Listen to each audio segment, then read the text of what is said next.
Hello. It's been some time, but welcome to another mindful convo with a topic that we're seeing a lot of. I guess we always see a decent amount of, but we're seeing a lot of, and will continue to for the foreseeable future, and that's death. It's death and suffering. Um, Something the world will and is having a very bright light shown upon currently, um, and this is a topic, yeah, near and dear to both of our hearts. So say hello and maybe start with some initial thoughts on that, my friend. Yeah, so I mean, it is. It's a part of life always, but especially the way things are right now. And uh, I suppose just to kind of jump right in and not to sound in a detached sort of way, but maybe come full circle. But to start, it's just that these things. Uh, Panic, stress, suffering, and death. Right. Simply put, they're parts of life. And so, from the very start, then understanding that this is different for everybody. Death, not so much. Right. That's the same for everybody, but although different times. But how we respond to these things, right, and especially things like anxiety and stress and suffering, where like the experience of pain itself is universal. Uh, I guess what we could generally consider like universal examples of suffering, there's a great deal of it that's subjective. Like a child losing a beloved toy, it can inflict like a real sense of pain and loss in that child. And so perception is completely subjective, regardless of like environmental factors or influences. Panic and stressed state, and they are truly experiencing suffering, even if we can't fully relate to it or fully understand it. And so, again, environmental factors aside, development aside, what causes a particular reaction in one person might not do so for another. So, while yes, there's objectivity, suffering, it still has this like huge subjective component. So back to the children then on the first day of kindergarten. The one child enters the building and the other is screaming and crying and very much worked up at this point. And I happen to be on the other side of the building in a different classroom. And so that suffering is so close to me, but I am unaware of it. And so we understand pain and suffering. And so this is how empathy exists. And because we can understand the essence of it, it becomes this relatable thing, even if we don't understand it on the same circumstances. And so this holds true for like anxiety and the whole spectrum of emotional responses we might feel. Uh, and so in a way, with that kind of analogy, life is like this. People are constantly panicked or stressed or suffering or unavoidably dying. However, I guess like the person in the different classroom on the other side of the building, individuals can be distanced from these things. And so in a sense, detached from the suffering of others, even watching it on the news. And everything about life globally is being shaken right now. Uh, People are undergoing some real intense sufferings. And again, it looks different for everybody, but objectively speaking about current events worldwide, there's just an immense amount of pain going on. And it's in our states, it's in our cities, it's in our towns, it's all over the news outlets, all over social media, in people's conversations.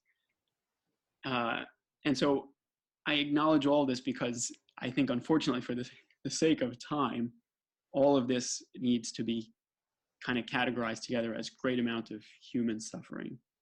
So everything from like the pandemic to locusts and floods and fires and the stock market and people's anxieties about being quarantined and about the safety and well-being of friends and family, right? Everything just categorized together because, again, suffering does have this subjective component. So where one person might be quarantined and be doing okay for another person, I mean, that could be, just as good as a death sentence. It could be very, very difficult. And so um, with everything going on, I think the majority of people are directly affected by this. And um, so that being said, right, there's events that cause us to remember our mortality. It's very daunting, but it's unavoidable. And in this, right, it reminds us how fragile and delicate, excuse me, and precious human life is. That everything that we take for granted, all of our routines, everything can be wiped away just like that.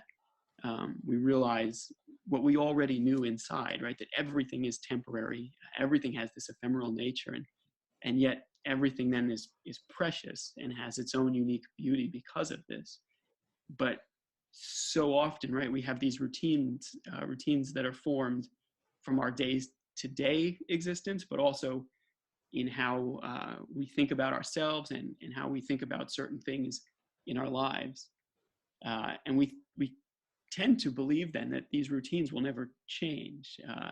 And we lose the idea of how temporary they can be. Everything from our jobs to going for a walk after work, all of that, right, is being shaken right now. And when that happens, it's just this massive wake up call that nothing is guaranteed, that everything is subject to change. And when it happens on a scale like this, it can be very uncomfortable.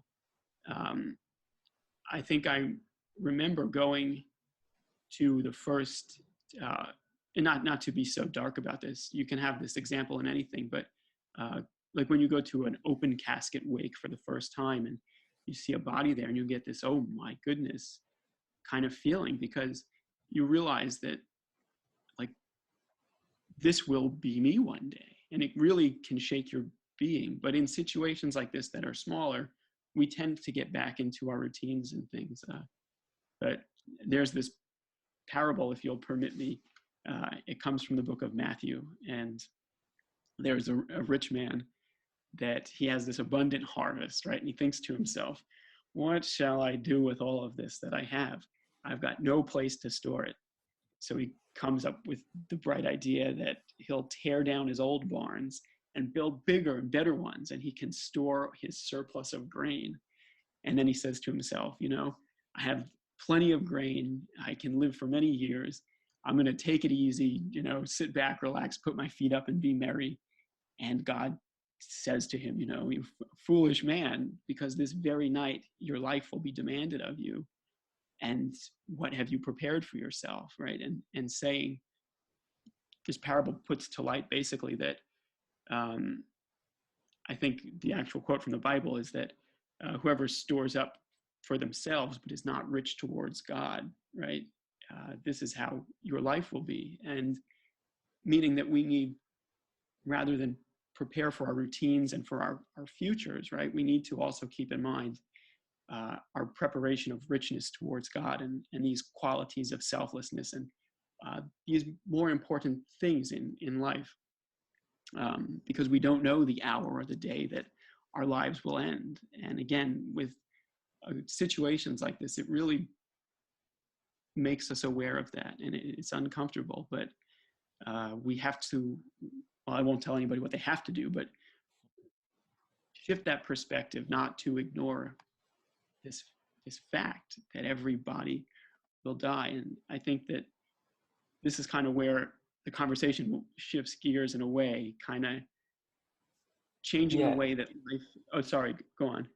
I was going to say, I mean, um, it seemed like a way to point at this, because it's clearly such a powerful, that relationship with death and relationship with mortality um, is such a powerful, I guess even like well documented, powerful shift, like mental shift, emotional shift, spiritual shift, um, that, as you said, especially for a lot of people in the world in modern times now, by a lot, that's who knows how many people there's still plenty of people who face death daily and are in huge suffering. But as you mentioned, like we have these, many people are blessed to um, have been, spent most of their lives or lived their lives in situations where you're not necessarily faced with a lot of death. You're not necessarily um, you have that distance, that ability to be apart from this great suffering that's always there. Um, but these kind of psychotechnologies have developed, I guess, over time to distance from that, and simply because it's so overwhelming. Like, how does one empathize with and hold space for and be in full observance of the mass suffering in the world when it seems, um, if you're not in the situation yourself, if you're not there, if you're not, um, you know being reminded of that, and then, like you said, when you see an open casket funeral, um, or watch something on the news about a tragedy, or something like this, like there's these reminders, perhaps there's these kind of spotlights that point at the thing, um, but usually briefly. They point at the thing, and there's this process of like, oh wow, okay, that's real, that's happening, uh, and then a return, a regroove back into, um, for the most part, how you were living before, um, and it illuminates a lot of the fragility of life. And so when you have, um, people who are very skilled, or not even necessarily skilled, because it's a subconscious, affinity for, um, not necessarily avoiding but distancing, right, from this thing, and then suddenly you have, boom, you can't escape this now. This is everywhere. It's affecting everyone, um, even in your small way, even if it's just that you're inside now and you weren't before. Um, it it's an unavoidable kind of, um, look in the mirror, and, um, yeah, maybe thoughts around how does one how does one face their mortality in that way, in productive and functional and growth oriented ways, and how does one integrate the kind of global suffering and use that as a ratchet or a lever to, um, put yourself both in that empathetic, heart open place for feeling for others, and in simultaneously and maybe oxymoronically in that, um, what you mentioned in the beginning, that peaceful and, um, pretty much that peaceful place, with acceptance of of death and mortality and suffering as the, kind of this, a state of nature, like a part of this whole thing. Yeah, those are those are two pretty loaded questions. So uh, I'll try and do them justice and intertwine them.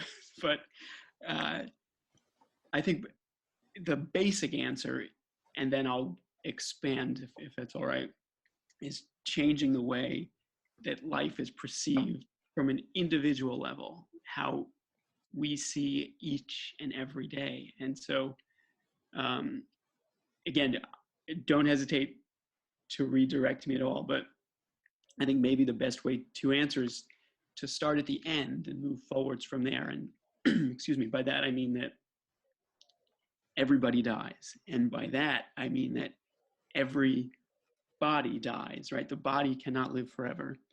And so it is that death is unavoidable, no matter who you are, how much money you have, what you do.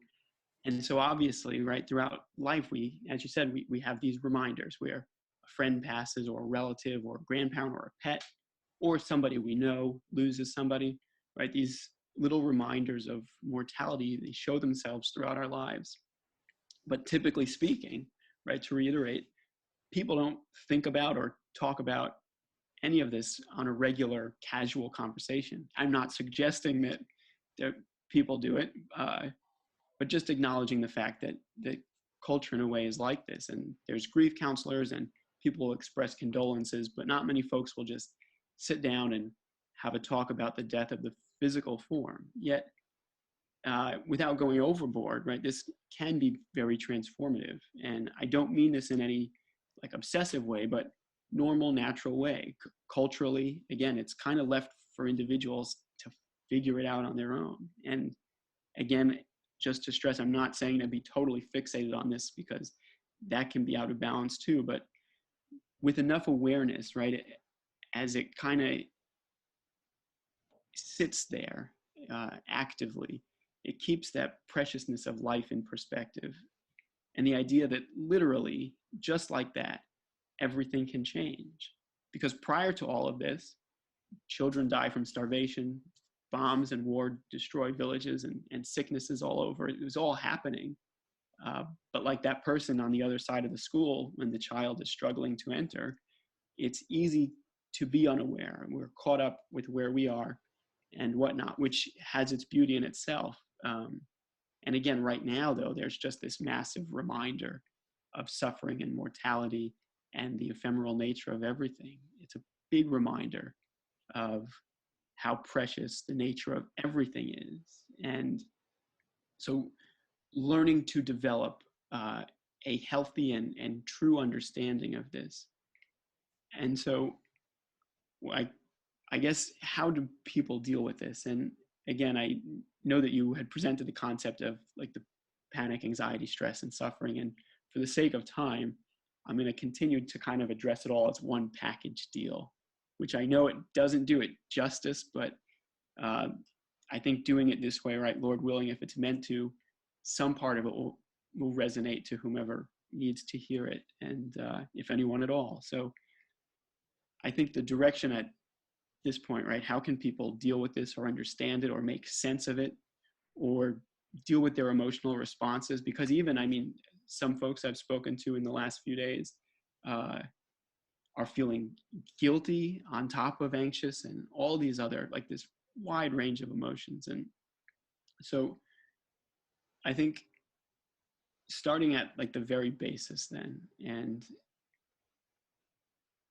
through like, right, there's these events, but with varying degrees of severity, and through these massive global events, it's clear that there's very little that individuals can actually control in their lives, right? We have the routines and whatnot, and it builds this illusion that we are the masters of our own destiny, you know, and that we're the pilots of our lives.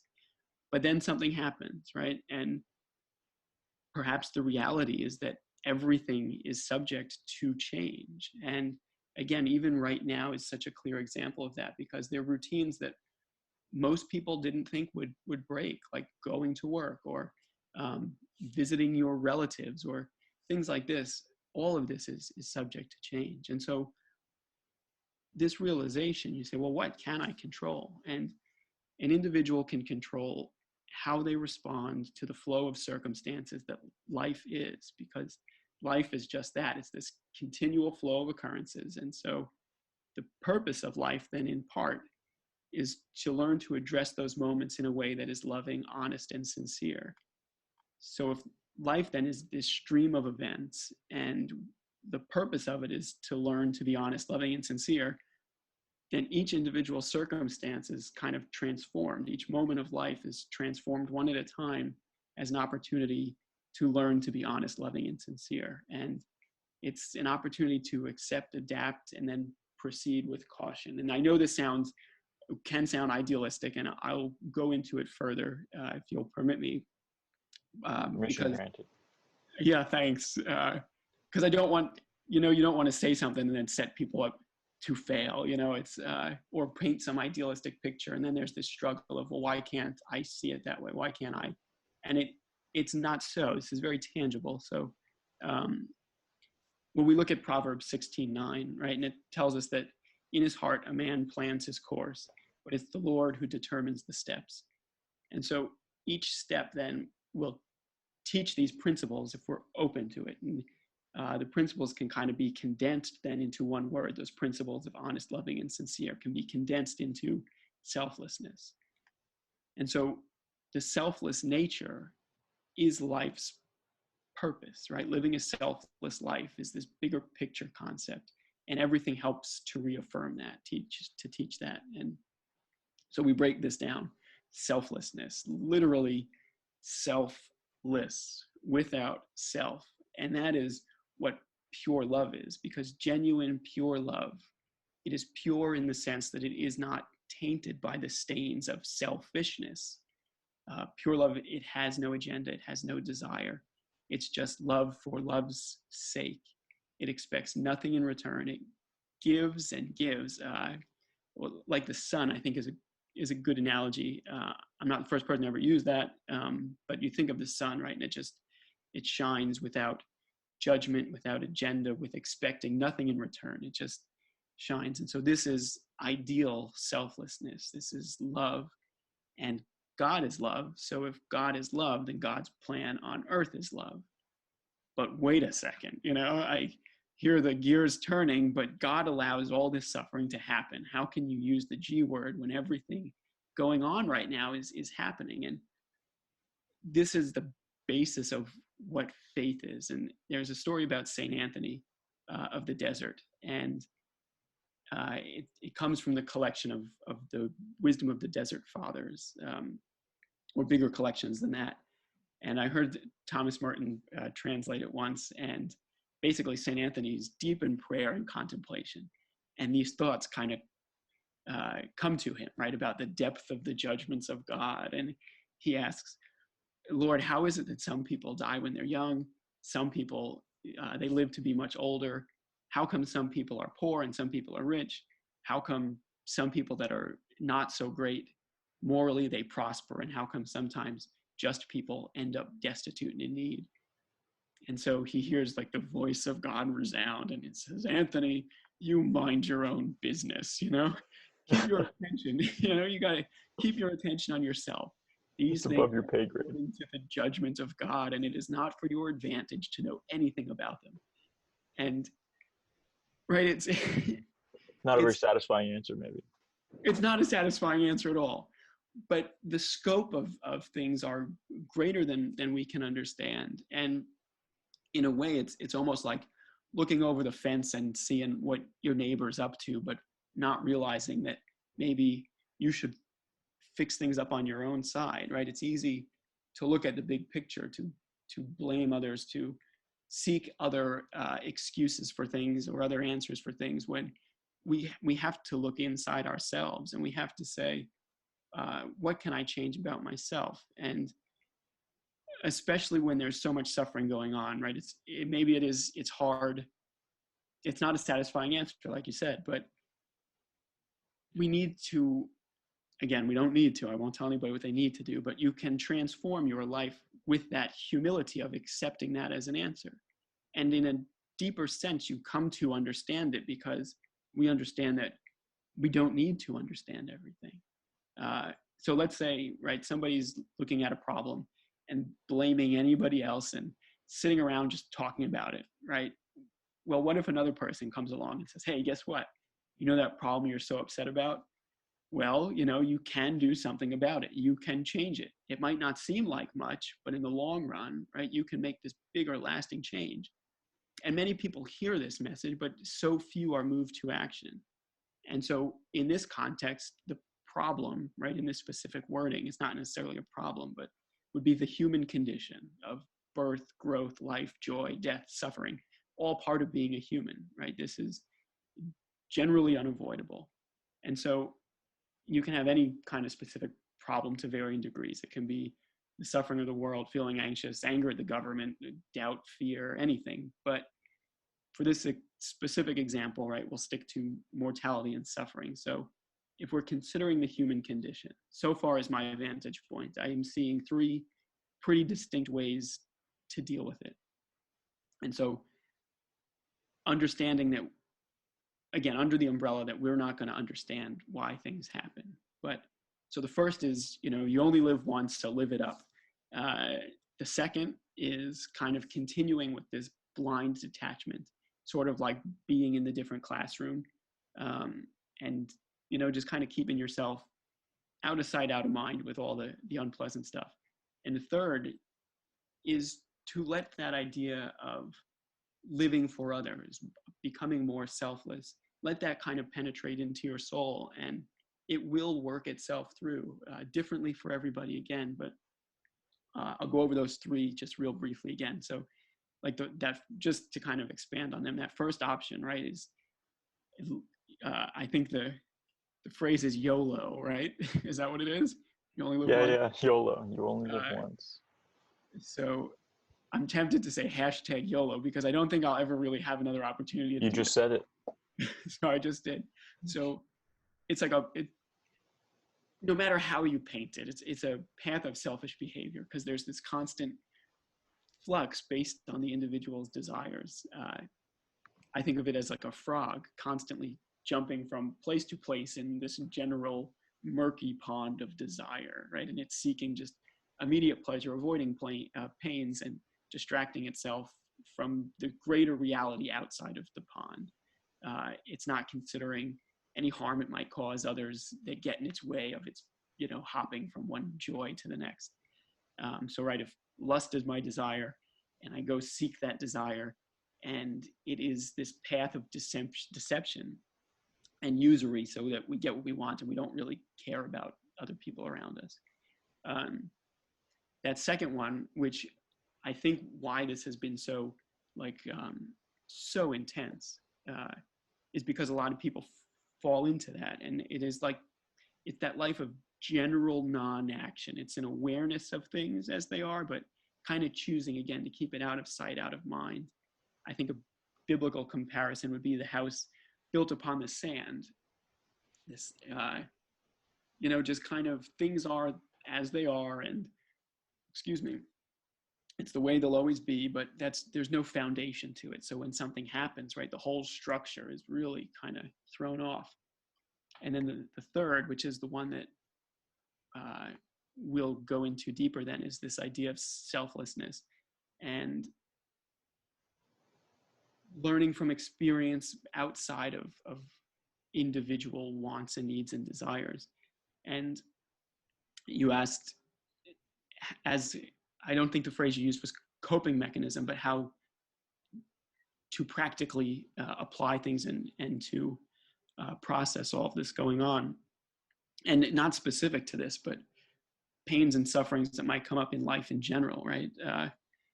And it's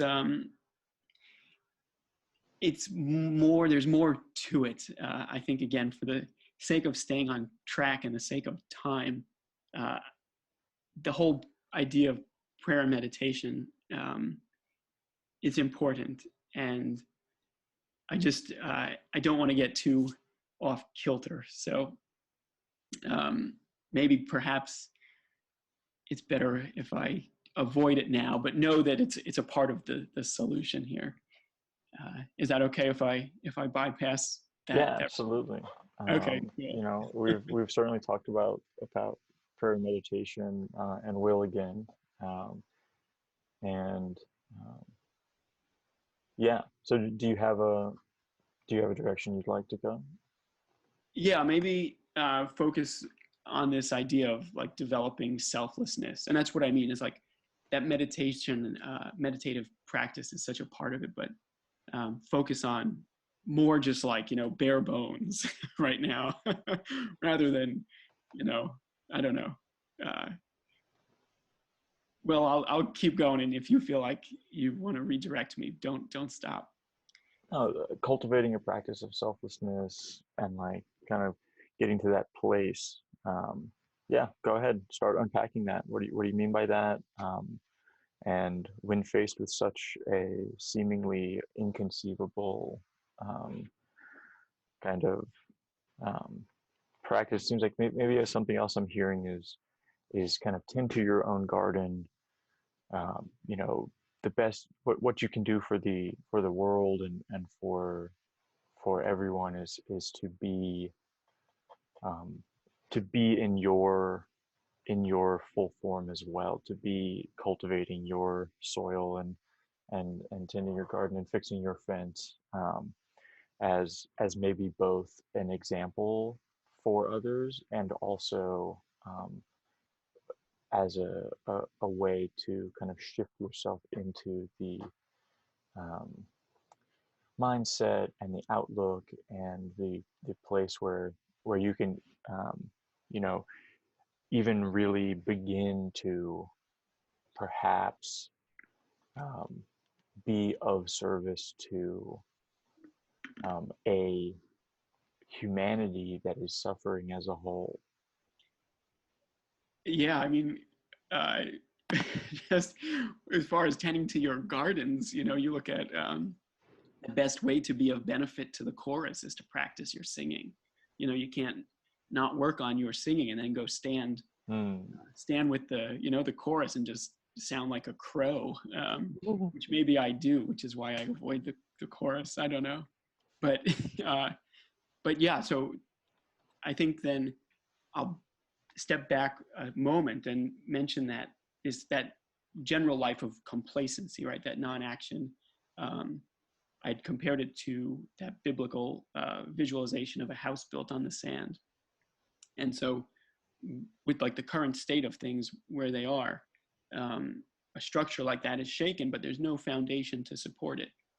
And so, what's left, and maybe where a lot of people are finding themselves, is within this old structure, this old paradigm that is broken or breaking down, or we realize, oh my gosh, the ground is not sturdy underneath me. Um, Maybe this is a time to deconstruct that so that very foundation can be addressed. And so there is that process of hard work, of practicing your voice so you can be better in the chorus. And it requires not just dedication, but literally changing the routines and patterns and breaking from what's comfortable and what is what's normal, quote unquote normal, what we're used to, breaking these routines and being open to the idea of internal and radical and drastic change. Really, uh, that resetting what is normal is interesting because I remember when I first got glasses. Right, I think that first day, all I could notice was the feeling them on my face, behind my ears, on my nose, and then seeing the frames in my periphery, and it just like driving me crazy. But or not crazy, but it was irritable. But um, it's a change that I had learned was going to be my new normal, and so I was able to let go of an old way of thinking to kind of adapt to having glasses on all the time, which has been a big benefit over the last many years. But then on the other side, right, we can easily resist change, and I could have easily resisted glasses, never worn them. And so anytime I did, it would be uncomfortable, and having just an attitude about it that I'd always be aware of any issue I could possibly find not to, or why they would be uncomfortable. Um, and so sometimes it's helpful for us in accepting something like this, right? The acceptance of it is to see it as a forever decision, even if it doesn't end up being one. Seeing it as a forever decision, it helps to accept, which helps that pathway through. And so maybe a fun example is weight loss, right? Because I think they say the most successful way to lose weight is to change your diet and lifestyle forever, right? Out with the old ways of living, in with the new. And it can be very challenging. So, especially, right, because we hold on to so many things. Let's say your grandmother gave you a Twinkie every time you visited her. And so you have this deep emotional love for Twinkies. And I don't even know if they still make them anymore. I'm hoping they don't. But because I don't know, Twinkies are maybe the quintessential non-health promoting thing. I'm sure there's things that are worse for you, but as far as what you could buy at a supermarket. And so now let's say your grandmother passes away. And so every Friday you have a Twinkie in memory of her. And this is not a way to remember things, but we hold on to these habits. They come from so deep within us, and we develop ways of thinking and living and acting based on these deeply rooted experiences, whether it's conscious or unconscious. And so if you're going on a diet, you have to make a forever decision to say no more, no matter what, you know. And when you look how this framework functions, because no means no, anytime that, let's say a cupcake, right? Anytime a cupcake is offered to me, I know that the answer is no. I can bounce it off of that wall and it will come back as no 100% of the time. Uh, Now, again, this can be difficult, but because it's a forever decision, it's easier to do. And so if we see it as not like that, right, it becomes easier to make excuses and to readdress these old patterns of living. People that go on a diet thinking it's going to be temporary, most of the time they end up back where they were. And so practically now, right, in the changing world, you can't just say, well, I'm going to be nice to everybody. And it can be that easy, but it most likely won't be uh, because there is no foundation to it. And rather than cast it off as this idealistic dream, like I was saying before, why not use every opportunity that you don't feel kindness or love, right? Anytime that something is uncomfortable, as an occasion for self-reflection or meditation, and look within yourself and see what is preventing that peace and love. And then, right, you see that the anger or jealousy or fear or panic or whatever it is, it becomes a part of the solution that is the ever-changing version of you. And so we can transform these qualities of selfishness and desire and fear into the things that help become our solutions. And again, it's all possible by adopting and developing a regular meditative practice. But uh, again, I'll stay focused on this. That's a larger topic perhaps, Yeah, but I much. love that. And I think that there's something, this kind of idea of taking the maybe bad habits that you have or mental loops that you find yourself getting into, or frames that you, or stories or narratives that you find yourself telling yourself that don't serve you, and taking them from being this um, thing that you're struggling against to shifting your relationship with those things over into signals to trigger that reflection, to trigger that awareness. Like, so I've all growing up, uh, and still to this day, I chew up the insides of my cheeks. I've always done this, where I'm just like biting on the insides of my cheeks and chewing them up. Um, and it's been my whole life. It's been years and years and years, and it's not good. It's objectively not good for my mouth, and it's annoying. And sometimes it hurts after, and I'm like, fuck, like now I get this, um, and um, and it wasn't until quite recently that I actually um, began to like truly interrogate this habit. Why do I do this? When do I do this? Um, what am I thinking? Am I thinking anything particular when I'm doing that? Am I in a particular context when I'm doing that? What's up? Um, and upon interrogation, I think that this is probably true, and you might agree or disagree, but I think it's true of many habits, addictions, mental loops, frames, narratives. Upon some interrogation, upon some like direct inquiry into, um, I immediately began to learn a lot about um, when I do this and why I do this, and how I'm feeling when I'm doing that, and it became kind of a, oh, when I'm worrying aimlessly is what I've found. when I'm doing something, or when I'm worrying about the future in a non-productive way, or when I feel like I am, quote unquote, wasting my time doing something that I kind of like intellectually know is not serving me, I'll find myself doing this. So through that, what I've started to do, and what I've been semi-successful in doing, is kind of moving this thing, which is just biting my cheeks, this habit, pretty basic, like biting your fingernails, um, from this boogeyman, this demon that I'm wrestling, that I don't, that I'm out of control on, like it's out of my control, and I don't understand why it's happening to me, and why I keep doing this. Um, Shifting that into a signal and a trigger for, like you just said, to say, oh, I'm biting my cheek. Okay, that probably means that I am, thinking in this way, or worrying in this way. And I use that as then, the habit itself, that non-serving thing itself, becomes the instrument by which, um, I, build awareness around that and shift, Yeah, moment to moment. a boogeyman trap. Absolutely. Yeah. No, it's definitely that's we learn a lot about realizing that we are capable of, I mean, because for you, right, that's a radical change. It's something that was so a part of everything, and yet you're capable of transforming that. Uh, it's, yeah, it's a beautiful example.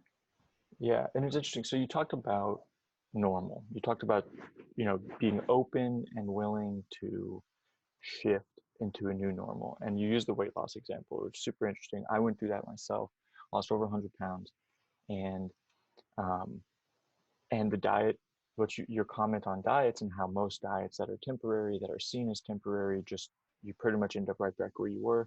That's something that I tell anyone whoever asks about diet, which is that if it's a if the temporariness is built into the attempted fix, then you're almost guaranteeing that the new state or context that you've put yourself in is also temporary. And it does take that being open to shifting to a completely new normal and doing that. And where I'm going with this is that, for in a lot of ways, and for a lot of people, and in a lot of contexts, um, especially kind of folks that'll be listening to this, especially like in like the developed countries with, like, nice lives, it's there's few situations that you can't that aren't temporary. Perhaps there's few situations where you are forced, you must adapt to a new normal, I guess. And um and I don't know if that's few, I don't know if that's accurate now, hearing that out loud, but there's, let's say, to bring this back to our current situation, this is a situation, global situation, in which, um, it's not a it's not an intentional choice, like a diet, to shift to a new normal, and it's being thrust upon people. Sorry, this is your new normal. And it kind of takes the um, willpower requirement off of the new normal shift. You've been forced. This is your new normal. You can't really do anything about that. This is your context, and this is your new reality. And you don't have to, um, have the self accountability, or the what kind of willpower that it might be a new diet might take. Um, so it's almost this assisted, right? And life, I think, does this, and humans are these amazingly adaptable creatures, and we do adapt to, um, situations, I think, quite well. It might be the one thing we're quite good at. Life adapts. And um, yeah, so it's an interesting kind of place to be in, when the new normal is a choice of yours, like a diet versus the new normal being thrust upon you, and um, adaptation moving from um, the most effective and or productive thing to do, um, into a survival place. Interesting. Yeah, it's interesting in regard, just for the sake of clarity. Um, so not a majority, because I can't speak for everybody, but often those things that we feel like we should change about ourselves, if we leave them unaddressed, we'll say a diet, for instance, they usually will progress to a point that becomes uh, to a point that we are faced with that you have to change. Diet, for instance, or anything, right? We had a family friend. Well, he's still alive, older gentleman. Chain smoked most of his life since he was a boy, really, if I'm remembering this correctly, and was faced with the idea that from his doctor, you have to quit or it's going to kill you. And so I'm sure at other points in his life, right, people said, you should quit, you should quit, you should quit. And so those things, they do develop into moments where we do have to do that. So maybe, you know, we should maybe we should stay focused on these things inside of us. Like if you feel like you need to fix your health or change habits, have that discipline, that self-discipline. Is very difficult to do, because we make it so easy to distract ourselves. And this being no different, knowing that everything now is subject to radical change. But as you said, I agree with you, we too are capable of this, of radical change. And so because it is, as you said, thrust upon us right now, or it's right upon us, right? We all, I guess we'll come full circle on this, we're all aware of this temporary nature of things, of death, and of people around us, and of our things, and of our ways of life, right? This passing away of everything, and this causes all kinds of emotional things, and it opens up, I guess, this relatively uncomfortable sensitivity. Um, but the more that we meditate on this, the more that we spend time with it, rather than continue to distract ourselves, taking that time, that sensitivity becomes a real emptying of our selfish ways. And it allows for this deeper gratitude to develop, like a real gratitude and humility. And so I guess when you are considering human relations, so how does this pan out bigger picture, right? When you're considering human relations, any relation really, though it could be with an animal, I'll speak in terms of humans, but you could translate it to your dog or cat or goldfish. But when we live in a way that is blind towards uh, the future, in a sense, or blind towards this reality that we're in now, all sorts of emotions and agendas and pride can interfere with relations. And we are blinding ourselves to that sensitivity that is so naturally within us. And there's a certain sort of necessary sensitivity that's required to being a human being. It's raw and it's painful, but I think part of the reason why it is because we all know it so deeply. And in becoming vulnerable to this thing, the world can seem so painful, but just beyond that is that infinite capacity for love, because we understand this thing within one another. And so when you live with this understanding of what the human condition is and the generalization of it, it kind of helps us bring that love to others, because we end up considering then everyone's temporary nature, not just ourselves. And we see that everyone is delicate and that everybody feels pain, which we can relate to on some degree, varying in degrees for sure.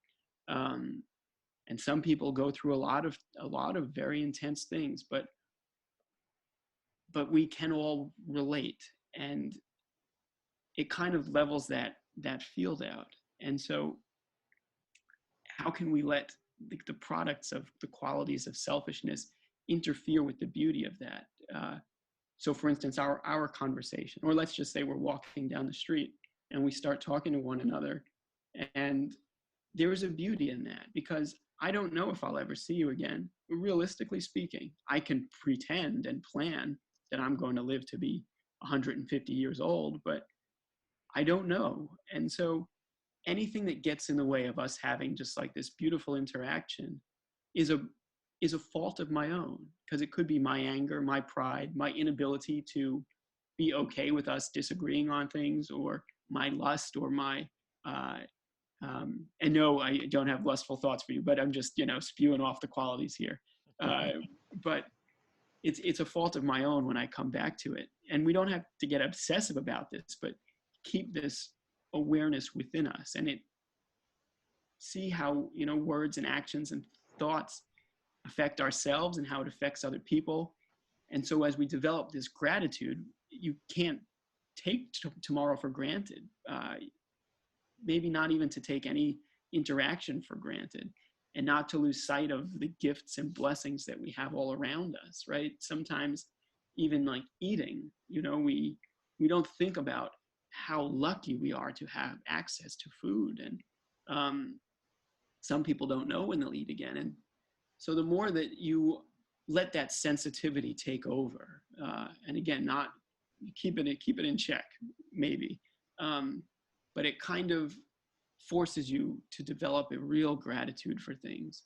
And if you're suffering or in pain or stressed or anxious, that too is temporary. And so we learn to see beauty in all things.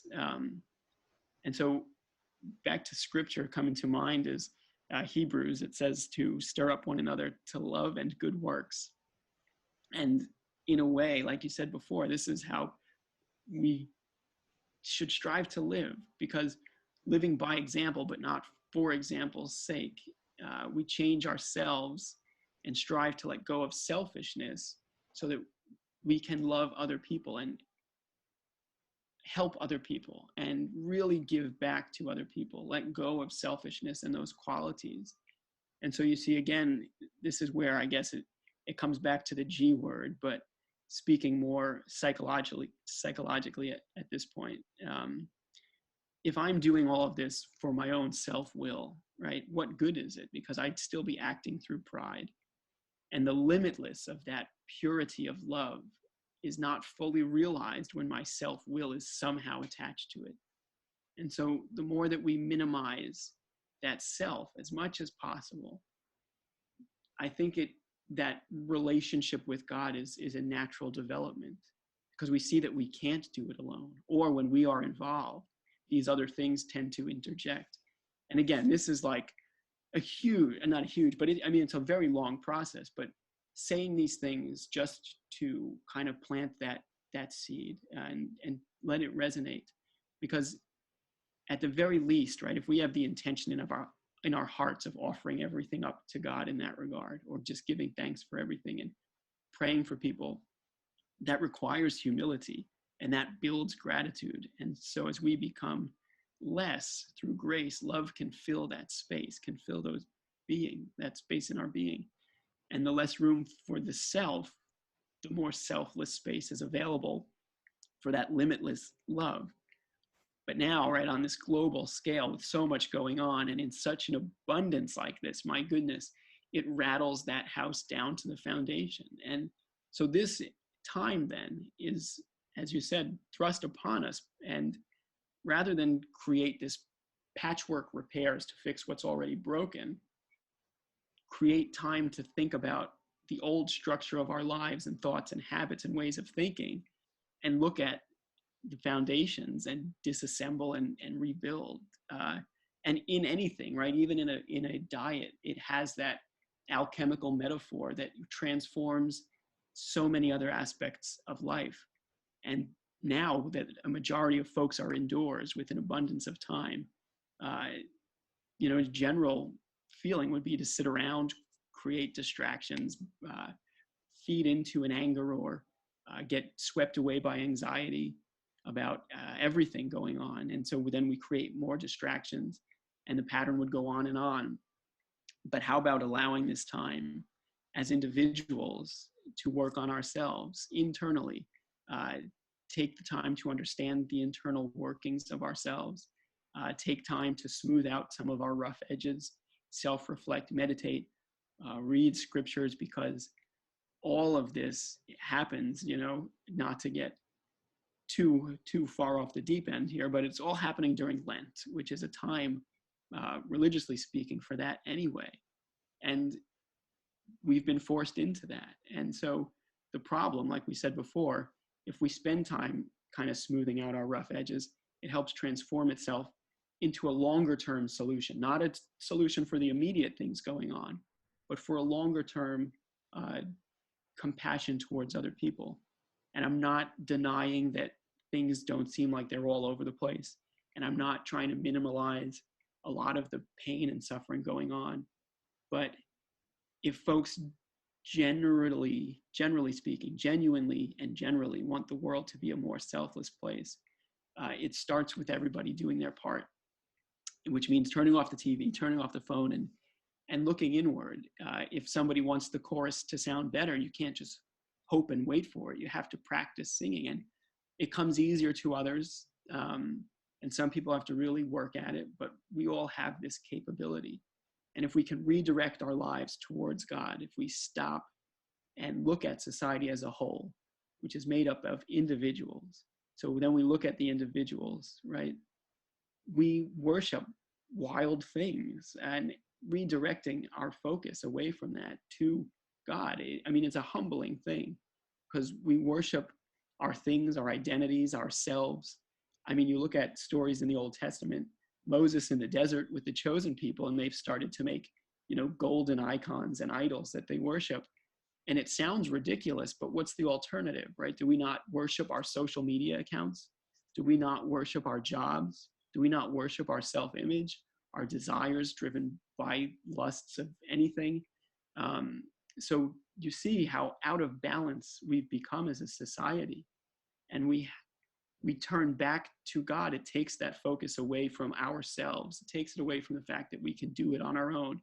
It takes it away from the fact that we need to bow down to our social media accounts. Now, obviously, there's a benefit to all these things. I'm not knocking it, but reestablish your balance and priorities. And so just to kind of be complete about the whole thing, but I won't spend a lot of time on this point. But whenever I bring up the G word, so I've given a number of, a lot of lectures all over the place. And anytime I bring up the G word, which would be God, I can see a large handful of people's faces start to shudder, and they, wince their faces and their muscles tense up. Almost if you could read their thoughts, like, oh yeah, I like this guy, everything he's saying, following along. Oh wait, what did he say? Oh no, and all of a sudden you've lost them, because they believe in the universe but not God, or whatever terminology is more comfortable. There's a lot of mythopoetic baggage that comes along with the G word, Maybe, but again, that all comes back to pride, because we have an inability to let go of the things that we're clinging to, that are either giving us an uncomfortable feeling, or the fact that, we just don't want to use. Comes back to that idea of pride. And again, but maybe a talk for another time. Yeah, I think that's, maybe just to anchor it back into what you're saying, and then um, and then possibly move to an end that I'm seeing, perhaps a wrap up that I'm seeing, which is, oh, thank you for sharing that. And there's a prescription for looking inward, and tending your garden and practicing your singing, and facing the death and suffering and the impact to our own lives, but also the impact to the world, kind of head on and honestly, and in a right relationship, um, and um, and cultivating that selfless love and that empathy, but also that kind of understanding of what is and is not in your control, and really nailing that stuff down. Especially and particularly maybe for the folks, like you said, that are so blessed to have the space and time to do that, that are now just sitting at home, um, distracting being distracted, or looking for something to do. um, and yeah, that's a beautiful thing. That was self-contained, and um, it seems an excellent prescription for many folks that may come across this. And I wonder if we might transition from that to it seems that what you just mentioned, and also the Hebrews quote, the spurring each other on to good works, um, is it seems a natural next conversation, maybe next week, of well, what does that mean, and what are these good works, and how does one going about spurring? Um, but for now, for today, to kind of leave that, um, I was going to say wistfulness, not wistfulness, to leave the focus on, um, hey, this is happening, and a lot of people are going through a lot, and what can we do to kind of build a base foundation from which to spur? Um, and I wonder, to that effect, if you move to, or maybe if you'd be willing to kind of lead us or share with us, a prayer for the suffering and the death, a prayer for those um, grappling with new normals, a prayer for those who've left us, whose bodies have died, perhaps, um, and have achieved certainly a new normal, um, and to kind of, yeah, to kind of anchor and ground this with a prayer, and then let that sit and percolate, to set the stage for next week, and what to build on top of that foundation. Yeah, certainly so. And maybe next week I won't ramble on so much. So No, no, not at all. as always, I thank you for your patience with me. Uh, I have so much patience and love for you, my friend. so in I well, so prayer definitely. I mean, if we've got the luxury of being in one place, because there's people working and people sick and all kinds of things, taking time and praying for those people, that they have the strength to endure what they're going through, and that we have the strength to endure what we must go through with them collectively. But there's a prayer, as far as, well, let's say a prayer for those folks that we may have the humility to open ourselves up to the sufferings going on in the world, and bring us together as people for a greater good, and in spirit really strengthen one another. Very important. Uh, but there's a prayer, it's called A Thought for Today, from the monastery upstate New York. And it goes like this. It's a good one for considering moment to moment. This is the beginning of a new day. God has given me this day to use as I will. I can waste it or use it for good. What I do today is important because I'm exchanging a day of my life for it. When tomorrow comes, this day will be gone forever, leaving in its place something I have traded for it. I want it to be gain, not loss, good, not evil, success, not failure, in order that I shall not regret the price I paid for it. So there's our thought for today. Mm, And thank you. yeah, thank you for your time, and again, your patience while I just kind of, maybe I'll You're rest my voice. you're sharing um, a lot of beautiful and valuable frames and information, and I'm very much blessed, blessed to have a part in facilitating its proliferation into the world, and blessed to have these conversations with you, and to know you, and to be thanks for being part of it. It Likewise, being brother. everything. Thank you. All right. And, all right. And Well, I we'll love you end there. so much, and thank you, brother, for this time. And I will look forward to talking to you next weekend, Lord willing. All right. Love you too, brother. Bye. Hello.